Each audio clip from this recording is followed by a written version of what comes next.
আপনার ওয়াইফকে প্রত্যেক মাসে হাত খরচের টাকা দেবেন। বইয়ের জন্য খরচ করলে আল্লাহ আপনার রিজিকে আরো বেশি স্বচ্ছতা দান করে। বইয়ের জন্য খরচ করলে আল্লাহ আপনার জীবনটাকে একদম বরকত দ্বারা ভরপুর করে দেবে। সুবহানাল্লাহ পড়ুন সবাই।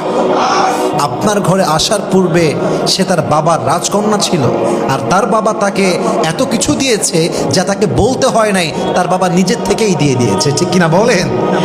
একজন ওয়াইফ আপনার কাছে অনেক কিছু চাইবে না, ও চাইতে পারবে না। সমাজ, বাস্তবতা, সোসাইটি, কালচার, সিচুয়েশন অনেক কিছু বুঝে সে আপনার কাছে অনেক কিছু চাইবে না।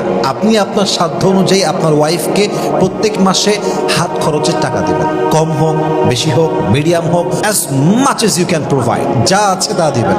1000 দিবেন, 2000 দিবেন, বড় লোক আপনি 10,000 দিবেন। হাত খরচের টাকা দিবেন, তার দরকার আছে এটা।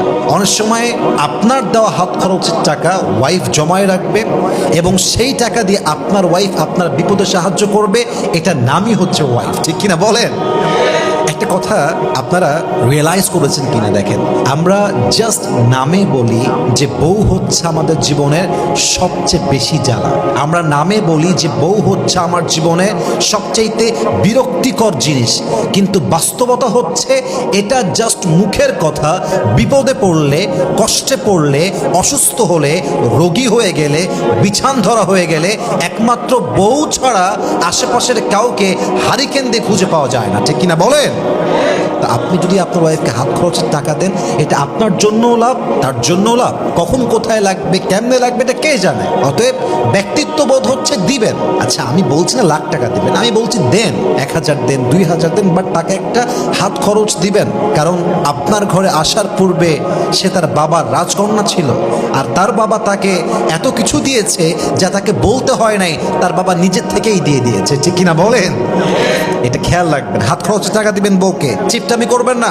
অনেক স্বামী আছে, হ্যাঁ, 1 নাম্বার হারকিপটা, হেবারের সব জায়গা টাকা বের হয়, আর বউ চাইলে বাহানা শুরু হয়ে গেল, আর এই সমস্যা, ওই সমস্যা, मैं गरीब हूँ, मैं बहुत गरीब हूँ। হ্যাঁ, আমি গরিব, বাপ গরিব, দাদা গরিব, আমার মতো গরিবের দুনিয়াতে কেউ নাই। জঙ্গলে আমার বাড়ি, আমার কোনো টাকা পয়সাই নাই। বউয়ের বেলায় চিপটা হয়, বোনের বেলা টাকা বের হয়, মায়ের বেলা টাকা বের হয়ে যায়, বাপের বেলা টাকা আরো বেশি বের হয়, সবার জন্য টাকা বের হয়, বউয়ের জন্য 2 পয়সা বের করতে চায় না। এরকম স্বামী আছে না নাই বলেন? বইয়ের জন্য খরচ করলে আল্লাহ রিজিকে বরকত দেয়।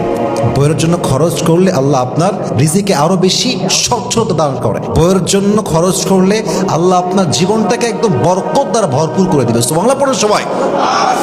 এই জন্য বউকে হাত খরচ দিবেন।